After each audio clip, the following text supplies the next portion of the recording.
Assalamualaikum warahmatullahi wabarakatuh. Perkenalkan, nama saya Isdani Putri Bintan Yusuf dari kelas 6B. Saya bersekolah di SDN Gunung Sari Selatan 01.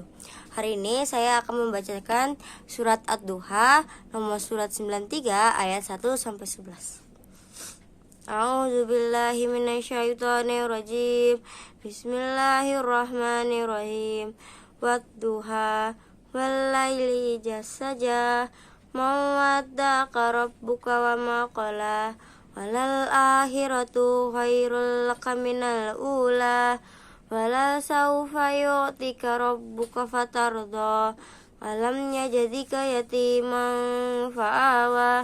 Wa wajadaka dhalam fahada. Wa wajadaka ila fa'agna. Wa ammal yatima fala taqhar. Wa amma masya'ila fala tanhar. Wa amma bi ni'mati rabbika fahaddis. Terima kasih. Assalamualaikum warahmatullahi wabarakatuh. Innal hamdalillah nahmaduhu wa nastaghfiruhu wa na'udzu billahi wa min sayyiati a'malina may yahdihillahu fala mudhillalah wa shalatu wassalamu ala rasulillah amma ba'du. Perkenalkan, nama saya Nadifah dari kelas 5A, bersekolah di SDN Gunung Sahari 101. Teman-teman, masih semangatkah puasanya? Semoga puasa kita diterima oleh Allah Subhanahu wa Ta'ala dan menjadikan kita sebagai insan yang selalu bertakwa kepada Allah Subhanahu wa Ta'ala. Amin ya rabbal alamin. Yang saya muliakan Ibu Bapak Guru dan Ibu Kepala Sekolah dan Bapak Wakil Kepala Sekolah selaku pimpinan SDN Negeri Gunung Sari 101. Dalam kesempatan kali ini, saya akan menceritakan seorang pemuda yang dijuluki Rasulullah SAW sebagai pemuda penghuni surga. Ada yang tahukah siapa namanya? Ya, Uwais Al-Qarni namanya. Seorang pemuda dari negeri Yaman yang hidup pada zaman sahabat Rasulullah SAW. Ia juga yatim sejak lama. Dia tinggal bersama ibunya yang sudah tua renta. Untuk memenuhi kebutuhan sehari-harinya, Uwais bekerja sebagai pengembala kambing. Dan upah yang ia terima hanya cukup untuk makan dia dan ibunya sehari-hari. Sosok Uwais Al-Qarni sangat terkenal di kalangan sahabat Nabi. Sampai-sampai Rasulullah SAW meminta kepada para sahabatnya untuk meminta doa kepada Uwais.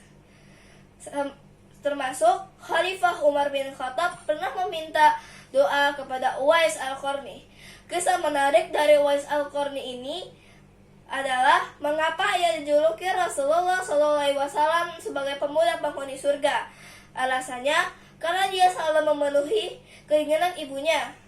Pada suatu hari, sang ibu yang sudah tua renta ingin pergi haji, tapi saat itu mereka tidak memiliki uang.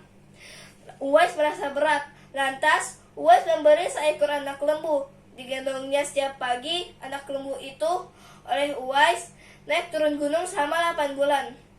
Musim haji pun tiba.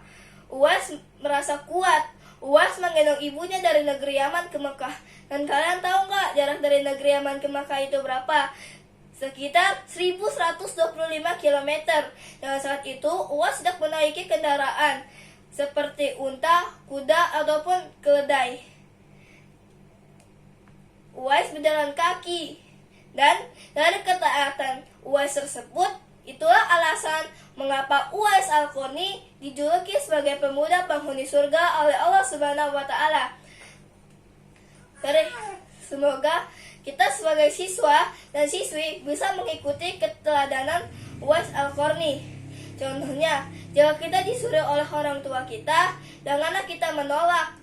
Lakukanlah dengan segera agar orang tua senang dan bahagia. Maka pintu surga akan terbuka lebar-lebar untuk anak yang berbakti kepada orang tuanya. Sedangkan jika orang tua tidak senang dan bahagia, maka pintu neraka yang akan memanggilnya. Semoga dari kisah Uwais Al-Qarni, kita sebagai siswa dan siswi bisa mengikuti keteladanannya. Jika ada kesalahan, bukakan pintu yang selebar-lebarnya. Jika ada sumur, bolehlah saya menumpang mandi. Jika ada waktu yang sama, bolehlah kita berjumpa lagi. Akhirul kalam, wassalamualaikum warahmatullahi wabarakatuh.